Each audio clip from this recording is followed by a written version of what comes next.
નમસ્કાર. 2025 વર્ષનું આ પ્રથમ પોડકાસ્ટ છે અને એ માટે આપને સૌને નવા વર્ષની ખૂબ ખૂબ શુભકામનાઓ અને આપની ઉત્તરોત્તર પ્રગતિ થયા કરે તેવી અભ્યર્થના. ગયા અધ્યાયમાં આપણે વાત કરી કે ભગવાન વિષ્ણુ, શિવજી અને બ્રહ્માજીએ દેવીના ધામમાં દેવી પાસે રહ્યા છે અને ત્યાં સ્ત્રી સ્વરૂપે એમની પ્રાર્થના કરી છે. વિષ્ણુ ભગવાને સ્તુતિ કરી છે અને કહ્યું કે દેવી મને જ્ઞાન આપો. શિવજીએ પ્રાર્થના કરી છે અને યાચના કરીને કીધું કે હું નવાક્ષર મંત્ર ભૂલી ગયો છું, મને ફરીવાર આપો. અને દેવીએ એ નવાક્ષર મંત્ર આપ્યો છે અને શિવજી ત્યાં જ ઊભા ઊભા જપ કરી રહ્યા છે.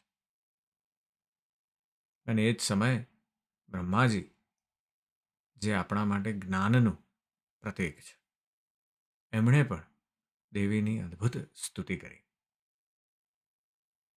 અને દેવીની સ્તુતિ કરીને પણ એમને જ્ઞાન છે, એટલે જ્ઞાનને પ્રશ્ન થયો છે કે દેવી, તમે આ બધું અમને જે દેખાડ્યું અને તમે જે બધું કહી રહ્યા છો એ જોતા, અને અત્યારે અમે જ્યાં છીએ આ બધું જોતા કંઈ સમજાતું નથી કે તમારું રૂપ શું છે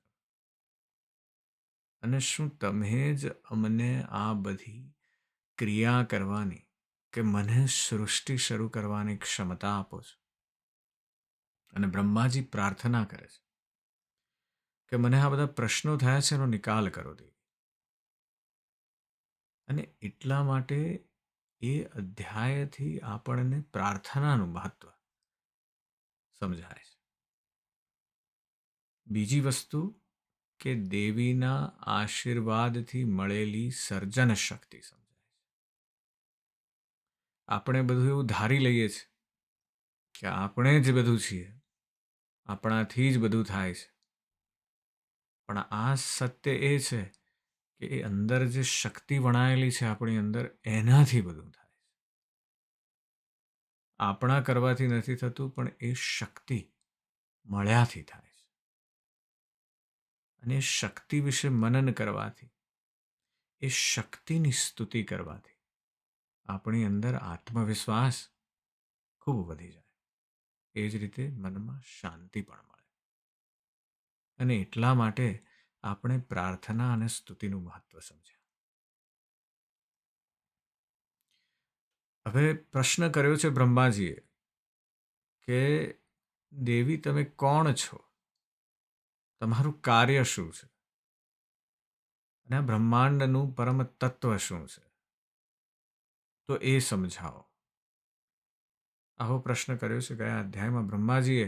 એટલે આ અધ્યાયમાં આપણે દેવીએ બ્રહ્માજીને જે ઉપદેશ આપ્યો એની કથા સાંભળવી છે.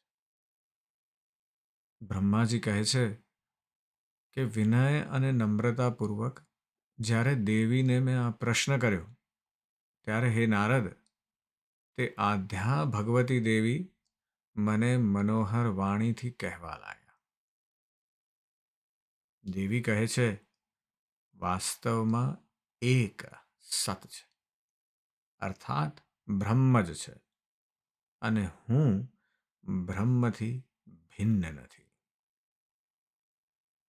શક્તિ ને શક્તિમાનનો અભેદ છે. જે બ્રહ્મ છે તે હું છું અને હું છું તે બ્રહ્મ છે. મતિના વિભ્રમથી જ આ ભેદ ભાસે છે. દેવીએ સર્વપ્રથમ વાત જ આ કરી દીધી છે કે તમારી અંદર જે મતિનો વિભ્રમ છે એનાથી તમને થાય છે કે હું બ્રહ્મા છું ને હું શિવ છું ને હું વિષ્ણુ છું ને હું આ છું ને હું તે છું. પણ તમારી અંદર વણાયેલી જે શક્તિ છે એક જ છે અને એ હું છું. એટલે બધા તમારા ભ્રમ છોડી દો, માત્ર શક્તિની ઉપાસના કરો. અને દેવી કહે છે, અમારા ઉભયનું જે સૂક્ષ્મ અંતર છે તે જે જાણે છે તે મતિમાન છે અને તે સંસારમાં અદ્વિતીય બની મુક્ત થાય છે, એમાં સંશય નથી. સનાતન નિત્ય બ્રહ્મ એક જ નિત્ય અદ્વિતીય છે. ઉત્પત્તિની ઈચ્છાવાળા સમયમાં તે બ્રહ્મ દ્વૈત રૂપને પામે છે. જેમ એક જ દીપક ઉપાધિ ભેદથી બે પ્રકારનો દેખાય છે, અથવા જેમ એક જ મુખ ઉપાધિ દર્પણ ભેદથી પ્રતિબિંબ રૂપથી અનેક પ્રકારનું દેખાય છે, અથવા જેમ છાયારૂપ ઉપાધિ ભેદથી પુરુષ અનેક પ્રકારના દેખાય છે, તે પ્રકારે મારા ને તમારા પ્રતિબિંબો કાર્ય કારણ રૂપે કરી અનેક પ્રકારના થાય છે. અદ્ભુત વાત કરી છે દેવી કે આપણને એવું લાગે છે કે આ જીવ જુદો છે ને આ જીવ જુદો છે, કારણ કે એનો આકાર અલગ છે. આપણને બધા ભેદ દેખાય છે કારણ કે આપણે કર્મો જોઈએ છે, આપણે ઉપાધિ જોઈએ છે, આપણે મિરર ઇમેજની જેમ જોઈએ છે. એટલે કે આપણા જેવું કોઈ દેખાતું હોય એ સારું, ને આપણાથી જે જુદું દેખાતું હોય એ કંઈક ખરાબ. પણ એ જ પ્રકારે આપણે પ્રાણીઓને નિમ્નતરથી જોઈએ છે કે આ પ્રાણી સારું ને આ પ્રાણી ખરાબ. દેવી કહે છે કે આ બધું એટલા માટે થાય છે કારણ કે આપણે કારણ રૂપને લઈ અને એમ સમજી લઈએ છીએ, આપણે કર્મને લઈને, આપણે રૂપને લઈને, આપણે એના આકારને લઈને એવું સમજી લઈએ છીએ કે આ જુદી વ્યક્તિ છે એટલે એ જુદું છે. દેવી કહે છે એક જ બ્રહ્મ છે, હું છું. આ શક્તિ બધાની અંદર એક જ વીંટળાયેલી છે. જ્યારે આપણે ભાગવતની વાત કરીએ, વિષ્ણુ પુરાણની, જ્યારે આપણે શ્રીમદ ભાગવતની વાત કરીએ તો એમાં રાજા રહુગણ અને જળભરત વચ્ચેના સંવાદ છે, અને સંવાદમાં પણ આ જ વાત થઈ છે. રાજા રહુગણને જળભરતજી કહે છે કે તમે મને જુઓ છો ને આ પેલો પથરો પડ્યો છે બાજુમાં રસ્તામાં એને જુઓ છો ને તમને ભેદ લાગે છે અને મને નથી દેખાતો, કારણ કે એમને શક્તિનું સત્ય સમજાઈ ગયું છે. એટલે દેવીનો અદ્ભુત આન્સર છે, અદ્ભુત. પહેલા કીધું કે હું જ બ્રહ્મ છું, અને પછી કીધું તમને જે ભેદ દેખાય છે ખોટો છે. આના વિશે એટલું બધું ચિંતન ને મનન કરવાનું છે કે વાત ન પૂછો. જો આ જ ચિંતન કરીએ તો આપણે સ્પિરિચ્યુઆલિટીની સૌથી ઉપર કક્ષામાં પહોંચી જઈએ, આપણે બધાએ. અને એટલે જ દેવી કહે છે કે જ્યારે મારામાં લય થઈ સંપૂર્ણ પ્રપંચ બ્રહ્મમાં લય પામી અને પછી સૃષ્ટિ થાય છે, અને ત્યારે સૃષ્ટિના નિમિત્તે ભેદો પ્રગટ થાય છે, અને ત્યારે એ ભેદો દ્રશ્ય અદ્રશ્ય ભેદથી બે પ્રકારના હોય છે.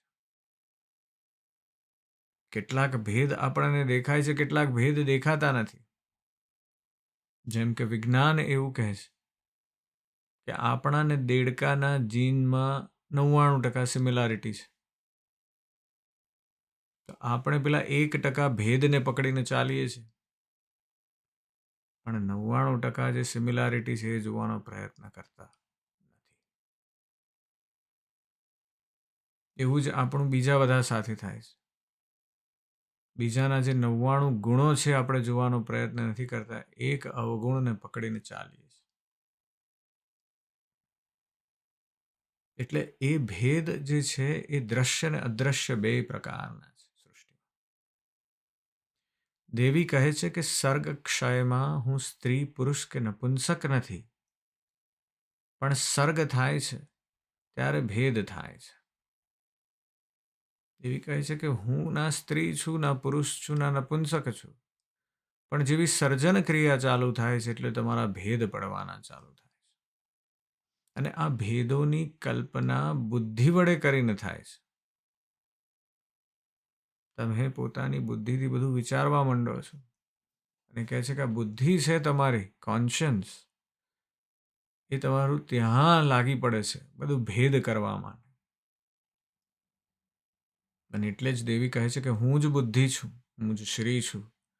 ને ધ્રુતિ કીર્તિ સ્મૃતિ શ્રદ્ધા મેઘા દયા લજ્જા ક્ષુધા તુક્ષ્ણા ક્ષમા કાંતિ વિદ્યા અવિદ્યા સ્પૃહા વાંછા શક્તિ અશક્તિ વશા મજ્જા ત્વચા દ્રષ્ટિ વાણી રુત અનુત પરા મધ્યા પશ્યંતી અને વિવિધ નાડીઓના સમુદાય રૂપ પણ હું જ છું. સંસારમાં એવું કાંઈ નથી કે જે મારા વિના હોય. હું જ સર્વરૂપ છું.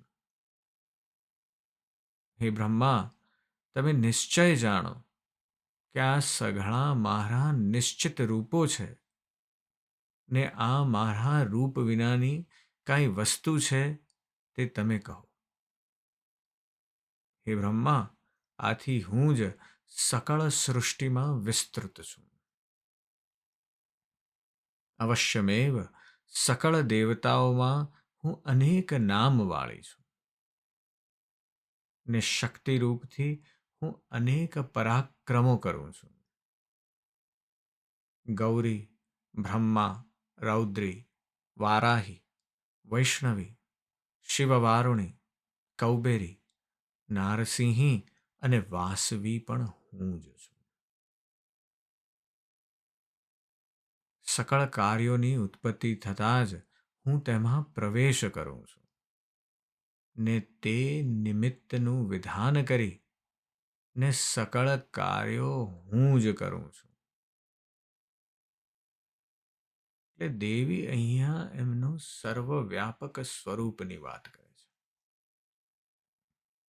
જે આપણે ગીતામાં પણ સાંભળ્યું છે. ભગવાન વિષ્ણુ એમના સર્વવ્યાપક રૂપની વાત કરે છે, પણ એ રૂપ છે બ્રહ્મા વિષ્ણુ ભગવાન. દેવી કહે છે કે આ બ્રહ્માંડની શક્તિ જ હું છું. કે જ્યારે વિષ્ણુ ભગવાન એ રૂપ દેખાડે છે કૃષ્ણ અર્જુનને, ત્યારે એ રૂપની અંદર જે શક્તિ રહેલી છે તે દેવી છે. અને એટલે જ દેવી કહે છે કે હું જ બ્રહ્માંડની શક્તિ છું. એટલે દૈવી શક્તિ જે છે એ પ્રકૃતિનું દૈવિક તત્વ છે. અને એટલે જ દેવી કહે છે કે આ સઘળા કાર્યોનું જે વિધાન છે, આ સઘળા કાર્યો જે છે એ બધું હું જ છું. જળમાં શીતળતા, અગ્નિમાં ઉષ્ણતા, સૂર્યમાં જ્યોતિ, ચંદ્રમામાં શીતળતા, અને આ બધું હું જ છું. મારા વિનાના વિધાતા પણ સ્પંદન કરી શકતા નથી. અદ્ભુત વાત છે આ વાક્યમાં. આપણે છે ને જ્યારે આ પુરાણો વાંચતા હોઈએ છીએ ત્યારે ગયા અધ્યાયમાં જેમ આપણે વાત કરી સાયન્સની, પહેલાં આપણે વાત કરી બિગ બેંગ થિયરીની, મલ્ટીવર્સની થિયરીની, ત્યાર પછી આપણે વાત કરી સ્ટ્રિંગ થિયરીની. એવી બધી જે નવું નવું જે સાયન્સ વિકસી રહ્યું છે એની અદ્ભુત વાતો અહીંયા થઈ ચૂકી છે. આ એક વાક્યમાં દેવીએ કહી દીધું કે મારા વિનાના વિધાતા પણ સ્પંદન નથી કરી શકતા. અહીંયા આપણે એવું માની લઈએ કે વિધાતા એટલે ભવિષ્યના દેવતા, જે ભવિષ્ય જાણે છે, વિધિનું વિધાન જાણે છે, અને એ સ્પંદન નથી કરી શકતા. આપણે આટલું વાંચીને પછી આગળ જતા રહીએ, પણ મર્મની વાત સમજવાની છે. વિધાતા એટલે શું કે અણુમાં જે હોય ને, આપણી અંદર શું સ્પંદન કરી રહ્યું છે. આપણે બધા જો ઇલેક્ટ્રોન માઇક્રોસ્કોપથી આપણને કોઈ જોવે તો આપણી અંદર આખું સ્પંદન છે. હું અત્યારે આ ખુરશી ઉપર બેઠો છું તો એ ખુરશી ઉપર મારું શરીર એકચ્યુઅલમાં સ્પંદન કરી રહ્યું છે, કારણ કે મારી અંદરનો અણુ એ અણુ જાગૃત છે અને એ તમારી અંદર પણ છે અને એ સતત સ્પંદન કરે છે, સતત હલે છે. અને એ હલે છે, એ જે શક્તિ છે એ દેવી છે. એ કહે છે કે મારા વિનાના વિધાતા પણ સ્પંદન નથી કરી શકતા. એટલે અણુ પણ મૂવમેન્ટ ના કરે. જો અણુ પણ મૂવમેન્ટ ના કરી શકે, પરમાણુ પણ મૂવમેન્ટ ના કરી શકે, તો પછી કશું ઉપજે જ નહીં, બધું સ્થગિત થઈ જાય. અને એ જ સ્થગિતમાંથી જ્યારે પ્રવૃત્તિ થઈ ત્યારે જ તો આ સંસારનો જન્મ થયો છે, ત્યારે જ તો આ બ્રહ્માંડ વિકસ્યું છે. અને એક વાક્યમાં વાત કરી દીધી દેવીએ કે મારા વિનાના વિધાતા પણ સ્પંદન નથી કરી શકતા. અને આ સંસારના સકળ જીવોનો નિશ્ચય હું તમને કહું છું. મારા વિના શંકર દૈત્યોનો સંહાર નથી કરી શકતા. અને શક્તિહીન મનુષ્યને લોકો દુર્બળ કહે છે, રુદ્રહીન છે અથવા વિષ્ણુહીન છે તેમ કોઈ કહેતું નથી. પણ એને નિર્બળ અને શક્તિહીન એમ સૌ કોઈ કહે છે. અને એટલા માટે શક્તિ જે છે એ દેવી છે. બહુ અદ્ભુત વાત કરી છે દેવીએ. અને દેવી કહે છે કે પતિત, ક્ષલિત, ભીંત, શાંત ને શત્રુના વશીભૂત થયેલા પ્રાણીને લોકમાં અશક્ત કહેવાય છે, પણ એ અરુદ્ર છે એમ કોઈ કહેતું નથી. જેનાથી તમે રચો છો તેને જ તમે શક્તિ જાણો. જ્યારે તમે શક્તિવાળા છો ત્યારે જ જગતના કર્તા કહેવાઓ છો. આ પ્રકારે હરિ, શિવ, ઇન્દ્ર, અગ્નિ, ચંદ્રમા, સૂર્ય, ત્વષ્ટા, વરુણ ને પવન પણ શક્તિવાળા છે. શક્તિવાળા તેઓ ધરાને ધારણ કરવા સમર્થ થાય છે. અન્યથા એક પરમાણુનું પણ ધારણ તેઓ ન કરી શકે. આ પ્રકારે શેષ કર્મને સઘળા દિગ્ગજો મારાથી યુક્ત થઈને જ કાર્ય સાધન કરી ગતિ કરી શકે છે. હું જ સકળ જનનું પાન કરીને અગ્નિનો સંહાર કરું છું. અને જો ઈચ્છા કરું તો સઘળા પવનોનો પણ સંહાર કરી શકું છું. હે બ્રહ્માજી, તમારે ક્યારેય પણ કોઈ તત્વના અસત ભાવનો સંદેહ કરવો નહીં. ક્યારેક કોઈ પ્રાદુર્ભાવ કે પ્રદવંશ ભાવ થાય છે, જેમ કે મૃતિકાનો પિંડમાં સતપદાર્થ રૂપ કપાલોમાં પ્રાગભાવ થાય છે, તેમ વળી આ પૃથ્વી નથી, ક્યાં ગઈ એ વિચાર કરતા પૃથ્વીના પરમાણુઓ સ્થિત છે એમ વિચારવું જોઈએ. આ જગત શાશ્વત, ક્ષણિક, શૂન્ય, નિત્ય, અનિત્ય, સકૃત અથવા અહંકાર એમ 7 ભેદોથી વિવક્ષિત છે. હે બ્રહ્મા, પ્રથમ મહતત્વનું ગ્રહણ કરો કે જેમાંથી અહંકાર ઉત્પન્ન થાય છે. પછી પૂર્વની સમાન સકળ ભૂતોની રચના કરો. દેવીએ અદ્ભુત વાત કરી છે. ફરીવાર બ્રહ્માજીને કહ્યું કે પૂર્વની સમાન સકળ ભૂતોની રચના કરો. એટલે વાત થઈ રહી છે કે અહીંયા આ પહેલી વાર બ્રહ્માજી નથી કરી રહ્યા. આ ઘટના તો ફરી ફરી ફરી વાર બનવાની છે. અને એ જ દેવીએ પોતાના વિમાન દ્વારા બ્રહ્મા, વિષ્ણુ અને મહેશને ત્રણેયને દેખાડ્યું છે કે તમે એકલા નથી, આવા તો અનેક બ્રહ્માંડો છે. અને આ બ્રહ્માંડોની રચના ફરી ફરી વાર થઈ રહી છે. જાણે પરપોટાની જેમ ફૂટે છે ને પાછું ફરી વાર બને છે, પાછું બને છે. અને એટલે જ દેવી કહે છે કે પૂર્વની સમાન સકળ ભૂતોની રચના કરો. તમે ત્રણે પોતપોતાના સ્થાનકમાં જાઓ અને લોક રચીને ત્યાં નિવાસ કરો. તથા યથા યોગ્ય પોતપોતાના કાર્યો કરો. વળી આ સ્વરૂપવાન સુહાસિની રજોગુણવાળી મહાસરસ્વતી નામની શક્તિનું તમે ગ્રહણ કરો. આ શક્તિએ શ્વેત વસ્ત્રો ધારણ કરેલા છે તથા દિવ્યાલંકારવાળી ઉત્તમ આસન પર બિરાજમાન છે. આ સહચારિણી શક્તિ તમારી ક્રીડાના નિમિત્તે છે અને આ વરાંગના તમારી નિત્ય સહચારિણી થશે.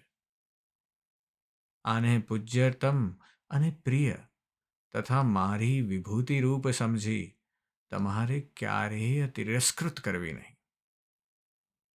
અને આ શક્તિ સાથે તમે સત્યલોકમાં જાઓ અને બીજથી 4 પ્રકારની પ્રજા ઉત્પન્ન કરો. તે સઘળા જીવો પોતાના કર્મો સહિત પોતાના લિંગકોશમાં વિદ્યમાન છે. તેથી હવે તેઓને તમે યથાકાલમાં પ્રગટ કરો કે જેવી રીતે પૂર્વે તમે પ્રગટ કરેલા હતા. કાળ કર્મ સ્વભાવ નામવાળા કારણોથી તથા પોતાના સ્વાભાવિક ગુણોથી પૂર્વ સમાન તમે સકળ જગતને રચો. દેવીએ બ્રહ્માજીને કીધું કે તમારી સાથે જે મારી શક્તિ રહેશે, તમારી સહચારિણી જે શક્તિ છે, જેના દ્વારા તમે આ સર્જનનું કામ કરશો, એ દેવી જે છે એ મહાસરસ્વતી છે, એ જ્ઞાનની દેવી છે. એટલે બ્રહ્માજીને સર્વપ્રથમ આદેશ કર્યો દેવીએ કે તમે આ સરસ્વતીને તમારી સાથે મોકલું છું અને એની શક્તિનો ઉપયોગ કરી અને તમે ફરીવાર જીવોને ઉત્પન્ન કરો. દેવી કહે છે કે વિષ્ણુનું સદા માનપૂર્વક તમારે પૂજન કરવું, કારણ કે વિષ્ણુ સત્વગુણ પ્રધાન છે, તેથી સૌથી ઉત્તમ છે. જ્યારે જ્યારે તમને કાર્યમાં મુશ્કેલી આવી પડશે, ત્યારે ત્યારે વિષ્ણુ ભગવાન પૃથ્વીમાં અવતાર લેશે. તેઓ તીર્થક અને માનુષી યોનિમાં ત્યારે અવતરશે અને દાનવોનો સંહાર કરશે. આ મહાબળવાન શંકર પણ તમારી સહાયતા કરશે. વાસ્તે આ પ્રકારે સકળ દેવતાઓને પ્રગટ કરી તમે ઈચ્છાપૂર્વક વિહાર કરો. અનેક દક્ષિણાવાળા યજ્ઞોથી બ્રાહ્મણ, ક્ષત્રિય ને વૈશ્ય તમારું સૌનું પૂજન કરશે. સઘળાઓ યજ્ઞમાં મારા નામનો ઉચ્ચાર કરીને સકળ યજ્ઞોમાં તમને સૌ દેવતાઓને સંતોષ પમાડશે. તમા પ્રધાન દેવતા શિવજી સર્વમાન્ય છે ને સઘળા યજ્ઞ કાર્યોમાં યત્નથી તેમનું પૂજન કરવું. જ્યારે પણ કોઈ દૈત્યોથી ક્યારેક દેવતાઓને ભય પામશે, ત્યારે મારી શક્તિ સમુદ્ભવ પામી ભયની નિવૃત્તિ કરશે. વારાહી, વૈષ્ણવી, ગૌરી, નારસિંહી, સદાશિવા ઇત્યાદિ મારી શક્તિઓ અનેક કાર્યો કરશે એમ તમે જાણો. આ મારા નવાક્ષર મંત્ર બીજનો ધ્યાનપૂર્વક જપ કરી હે બ્રહ્મા તમે સઘળા કાર્ય કરો. હે મહામતે તમે આ મંત્રને સર્વોત્તમ સમજી તમારા સકળ કામનાની સિદ્ધિ આપનારો સમજી તમારા હૃદયમાં ધારણ કરો. આ પ્રમાણે હે નારદ, જગન્માતા મને કહીને પછી હરિને કહેવા લાગ્યા. બ્રહ્માજીને આદેશ આપી દીધો છે દેવી કે હવે તમે તમારા લોકમાં જાઓ અને તમારા લોકમાં જઈ અને સર્જન શરૂ કરો. અને સર્જન માટે હું તમને આ મહાસરસ્વતી શક્તિનો સાથ આપું છું. અને હવે વિષ્ણુ ભગવાનને ઉદ્દેશીને દેવી કહે છે. દેવીએ એ પણ કહ્યું છે કે બ્રહ્માજી, આ વિષ્ણુ અને શિવજી તમને સદાય મદદ કરશે સર્જનમાં. કારણ કે સર્જન કરશો ત્યારે કંઈક એવું પણ બનશે, આવું પણ બનશે ને તેવું પણ બનશે. સર્વાઈવલ ઓફ ધ ફિટેસ્ટની વાત છે. સાચું પણ બનશે ને ખોટું પણ બનશે. અને જ્યારે એ ખોટું બનશે ત્યારે વિષ્ણુ અને શિવ પોતાનું રૂપ લઈને પૃથ્વી પર આવીને અવતરીને તમને મદદ કરશે. અને હવે વિષ્ણુ ભગવાનને કહે છે દેવી કે હે વિષ્ણુ, તમે આ પરમ મનોહર મહાલક્ષ્મીને લઈ જાઓ. આ મહાલક્ષ્મી સદાય તમારા વક્ષસ્થળમાં નિવાસ કરશે, એમાં સંદેહ નથી. આ પરમ કલ્યાણી શક્તિ તમારી ક્રીડાના નિમિત્તે હું તમને આપું છું. આનો તમારે ક્યારેય પણ તિરસ્કાર ન કરવો અને સદા તેનું માન કરવું. આ મેં લક્ષ્મી નારાયણના યોગનું વિધાન કર્યું છે, એમાં સંદેહ નથી. દેવતાઓના જીવનના નિમિત્તે યજ્ઞોનું વિધાન કર્યું છે. વાસ્તે તમારે ત્રણેય અવિરોધથી વર્તવાનું છે. તમે બ્રહ્મા, શિવ ને બીજા દેવતાઓ સઘળા મારા અશોધથી પ્રગટ છે. તેમાં તમે દેવતાઓ સઘળાઓને માન્ય ને પૂજનીય થશો. અને જે મૂઢ ચિત્ત મનુષ્ય તમારા ત્રણમાં ભેદ દ્રષ્ટિથી જોશે તેઓ અવશ્ય નરકગામી થશે, તેમાં સંદેહ નથી. જે હરિ છે તે જ સાક્ષાત શિવ છે, ને જે શિવ છે તે જ સાક્ષાત હરિ છે, ને તેઓમાં ભેદ કલ્પના કરવાથી મનુષ્ય નરકગામી થાય છે. ને તેમાં સંદેહ નથી કે તે મનુષ્યો દેવદ્રોહી થાય છે. હે વિષ્ણુ, બીજા પણ કેટલાક ગુહા ભેદો તમને હું કહું છું તે સાંભળો. પરમાત્માનો ચિંતનમાં મુખ્ય સત્વગુણ છે, ને રજ તમ એ ગૌણ ગુણો છે. લક્ષ્મી સહિત વિકાર ને અનેક ભેદોમાં સર્વદા રજોગુણવાળા થઈ લક્ષ્મી સહિત તમે વિહાર કરો. વાગ્બેજ, કામરાજ તથા તૃતીય માયાબીજ રૂપ આ મારો દીધેલો મંત્ર છે, તે પરમાર્થદાતા છે. આ મંત્રનું ગ્રહણ કરી નિરંતર જપો ને યથા સુખ વિહાર કરો. હે વિષ્ણુ, તમને મૃત્યુ અને કાલ ભય નહીં થાય. વળી જ્યાં સુધી આ મારો વિહાર રહેશે ત્યાં સુધી જગત પણ રહેશે. અને અંતમાં આ ચરાચર જગતનો હું સંહાર કરીશ ને તમે પણ મારામાં લીન થઈ જશો. વાસ્તે કામ મોક્ષકદાયક આ મંત્રનું તમારે વારંવાર સ્મરણ કરવું.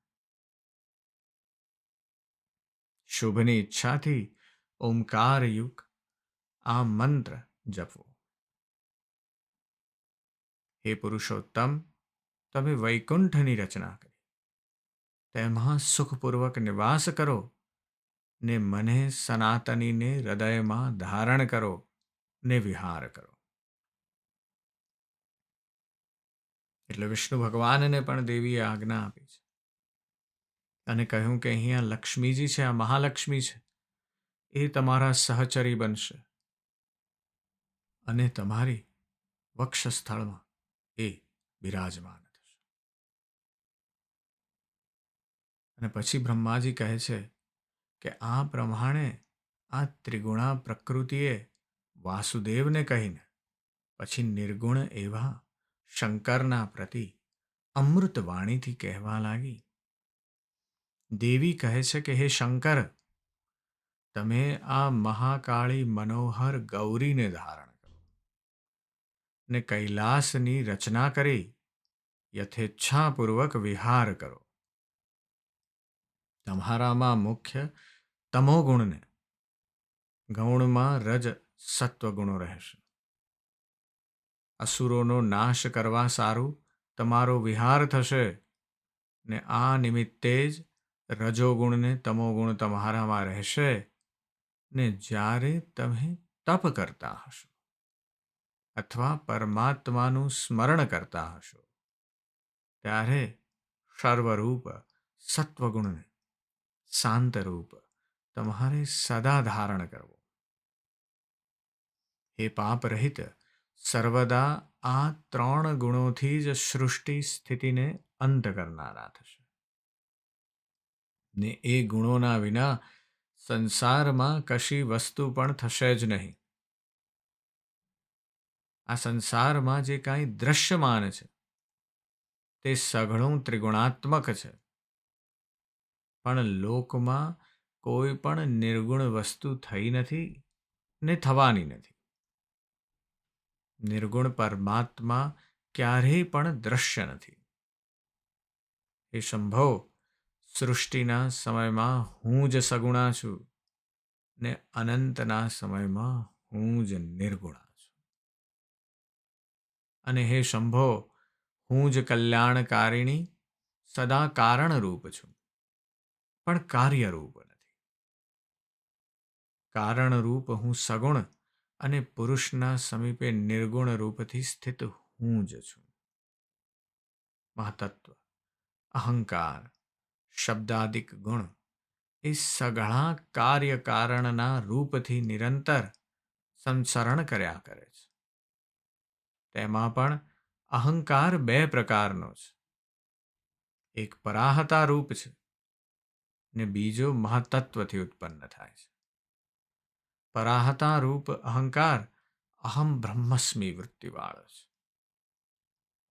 ને પરાહંતા રૂપ તે અહંકાર સૃષ્ટિના સમયમાં પૂર્વે ભાવ વ્યક્ત રૂપે પરાવાણી રૂપ સહ અસ્મિ છે. સત ઉદ્ભુત અહંકાર એ આવું છે. એ હેતુથી હું અવ્યક્તારૂપ કારણારૂપ શિવા છું. અહંકાર મારું કાર્ય છે ને તે ત્રિગુણાત્મકતાથી પ્રગટ થાય છે. અહંકારથી મહત્તત્વ પ્રગટે છે અને તે સમષ્ટિ બુદ્ધિ કહેવાય છે. મહતત્વ કાર્ય છે ને પરાહતા રૂપ અહંકાર મહતત્વનું કારણ છે. અને અહંકારથી તન્માત્રા ઉત્પન્ન થાય છે ને તે તન્માત્રા રૂપ સૂક્ષ્મભૂત છે કે જે પંચ મહાભૂતના કારણ છે અને તે પંચ મહાભૂતથી પંચીકૃત પંચ મહાભૂતોની ઉત્પત્તિ થાય છે. જ્યારે પ્રપંચની ઉત્પત્તિનો સમય થાય છે ત્યારે 5 કર્મેન્દ્રિયો તથા 5 જ્ઞાનેન્દ્રિયો થાય છે. અર્થાત પંચભૂતોના સાત્વિક અંશમાંથી 5 જ્ઞાનેન્દ્રિયોને રાજસ અંશમાંથી 5 કર્મેન્દ્રિયો થાય છે ને 5 ભૂતોના સાત્વિક અંશમાંથી મન ઉત્પન્ન થાય છે. આ પ્રમાણે 5 ભૂતો મન સહિત તથા ઇન્દ્રિયો સહિત ષોડશાત્મક છે. અર્થાત કાર્ય કારણ રૂપ ષોડશાત્મક છે. દેવીએ અહીંયા એટલી બધી ગૂઢ વાતો કરી છે આ એક જ વાક્યમાં અથવા એક જ ઉપદેશમાં. એમણે પરમાણુમાંથી જીવનું સર્જન કેમ થાય છે અને ગુણોની ઉત્પત્તિ કેમ થાય છે તેની વાત કરી છે. દેવી કહે છે કે મારી અંદર જે બ્રહ્મ છે, હું જે છું, હું જે શક્તિ છું, એ શક્તિ મારું કાર્ય કરવાનું ચાલુ કરે એટલે મહાતત્વ ઉત્પન્ન થાય છે, સમષ્ટિ બુદ્ધિ ઉત્પન્ન થાય છે અને એ તન્માત્રા રૂપ બને છે. તન્માત્રા રૂપ બને અને એક સૂક્ષ્મ ભૂત છે અને એનાથી જાત જાતના પંચીકૃત જે છે 5 કર્મેન્દ્રિયો અને 5 જ્ઞાનેન્દ્રિયો થાય છે અને એ 5 કર્મેન્દ્રિયો અને 5 જ્ઞાનેન્દ્રિયો ઉત્પન્ન થાય છે માના ગર્ભમાં. અને આ ઇન્દ્રિયો અને 5 ભૂતો અને મન સહિત એ ષોડશાત્મક જે ઇન્દ્રિયો છે એની ઉત્પત્તિ થાય છે. દેવી કહે છે કે પ્રાણ પંચભૂતોના રાજસી અંશ છે. આ 16 વિકાર છે અને આ પ્રકારે 8 પ્રકૃતિ 16 વિકાર વાળી છે ને આ સઘળી પરિણામી માયા છે તથા પરમાત્મા આદિ પુરુષ કાર્યકારણ છે જ નહીં. હે શિવ, આ રીતે આદિ સર્ગમાં આ સઘળું કાંઈ મારાથી જ પ્રગટ થાય છે. તમારો આ સમુદ્ભવ મેં સંક્ષેપથી કર્યો છે. વાસ્તે હે દેવશ્રેષ્ઠો, તમે વિમાનમાં બેસી જાઓ ને કાર્યના નિમિત્તે હવે ગમન કરો. દેવીએ ઉપદેશ આપ્યો છે બ્રહ્મા, વિષ્ણુ અને મહેશને. ત્રણેયને જુદી જુદી શક્તિઓ આપી છે. બ્રહ્માજીને કહ્યું કે આ મહા સરસ્વતી એ તમારી સહચારિણી થશે. વિષ્ણુ ભગવાનને કહ્યું કે આ મહાલક્ષ્મી જે છે એ તમારા વક્ષસ્થળમાં બેસશે અને એ તમારી સહચારિણી છે. અને એ જ રીતે શિવજીને કહ્યું કે આ મહાકાળી ગૌરી જે છે એ તમારી સહચારિણી છે. અને હવે તમે મારા વિમાનમાં બેસીને જાઓ આ શક્તિઓ સાથે અને તમારું જે કર્મ છે તે કરો. અને એમના મનમાં બીજું કાંઈ પણ સંશય ઊભો થાય પહેલાં જ દેવી કહે છે કે સંકટ ઉપસ્થિત થતાંય માત્ર સ્મરણ માત્રથી હું તમને દર્શન આપીશ. એ દેવતાઓ, પરમાત્મા સનાતન દૈવથી શક્તિરૂપથી મારું તમારે સદા સ્મરણ કરવું. આવી રીતે પરમાત્મા યુક્ત શક્તિના સ્મરણથી અવશ્ય કાર્ય સિદ્ધિ તમારી થશે. બ્રહ્માજી કહે છે આ પ્રકારે સુસંસ્કૃતા શક્તિનું અમને પ્રદાન કરી ને તે મહાદેવીએ અમને ત્રણેયને વિદાય કર્યા. વિષ્ણુને નિમિત્તે મહાલક્ષ્મી, શિવજીને નિમિત્તે મહાકાલી ને મને મહાસરસ્વતી શક્તિ આપીને અમને વિદાય કર્યા. અને જેવા અમે સ્થળાંતરમાં પહોંચ્યા કે તરત જ પુરુષ રૂપ બની ગયા ને પરમ અદ્ભુત ભાવથી અમે મનમાં ચિંતા કરવા લાગ્યા. જ્યારે અમે ત્રણે એ વિમાનમાં બેસી ગયા ત્યારે તે દ્વીપ, દેવી કે સુધા સિંધુઓ એમાંનું કશું પણ અમે ન દીઠું ને વિમાન જ માત્ર રહ્યું અને બીજું કાંઈ પણ નહીં. અને તે વિશાળ વિમાનમાં બેસી અમે કમલની સમીપમાં આવ્યા કે જે કમળના પાસે મુરારી વિષ્ણુએ મધુકૈટભ નામના દૈત્યોનો વધ કર્યો હતો. આ અધ્યાય આપણને દેવીની મહત્તા અને શ્રદ્ધા પ્રત્યે સમર્પણ કેમ કેન્દ્રિત કરવું અને આપણું ધ્યાન એ તરફ કેમ કેન્દ્રિત કરવું એ સમજાવે છે. બ્રહ્માજીને, વિષ્ણુજીને અને મહેશને મણિદ્વીપમાં ભુવનેશ્વરી દેવીના દર્શન થયા છે અને તેઓ જાણી ચૂક્યા છે કે આ જ બ્રહ્માંડની આદિશક્તિ છે અને દેવીએ પોતાનું અલૌકિક સ્વરૂપ દેખાડ્યું છે.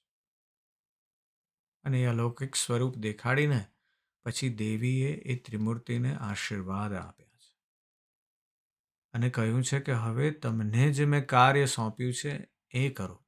એની પ્રેરણા આપી છે. બ્રહ્માજીને કહ્યું કે તમારે સૃષ્ટિનું સર્જન કરવાનું છે. વિષ્ણુને સમજાવ્યું કે તમારે એનું પાલન કરવાનું અને શંકરને સમજાવ્યું કે એ જીવ અને અજીવનું જે નિયંત્રણ છે એ તમારે કરવું. આ પ્રમાણે આપણે જોઈએ તો આપણને સમજાય છે કે આપણે પણ આપણું ધ્યાન આપણી પ્રાર્થના અને સ્તુતિ દ્વારા ક્યાં કેન્દ્રિત કરવાનું. આપણું ધ્યાન આપણે જો ઉર્જા જોઈતી હોય તો આપણે શક્તિ પર ધ્યાન કેન્દ્રિત કરવાનું છે. એ શક્તિ જે આપણી અંદર રહેલી છે, શક્તિ જે અણુએ અણુમાં રહેલી છે, એ જે શક્તિ છે એનું સ્પંદન છે. એ સ્પંદન એ જ આપણે છીએ. એ જ દેવી જે છે એ સર્વવ્યાપક છે અને એની સ્તુતિ, એની પ્રાર્થના કરવાથી, એના સહારાથી આપણને જીવનમાં નવી દિશા મળે છે. એ શક્તિ જ આપણને આગળ ધપાવે છે અને એ શક્તિ વિશે જ આપ ખૂબ ચિંતન અને મનન કરજો. આજે બસ આટલું જ. હું આપની અંદર બેઠેલા તે પરમ તત્વને પ્રણામ કરું છું. નમસ્કાર.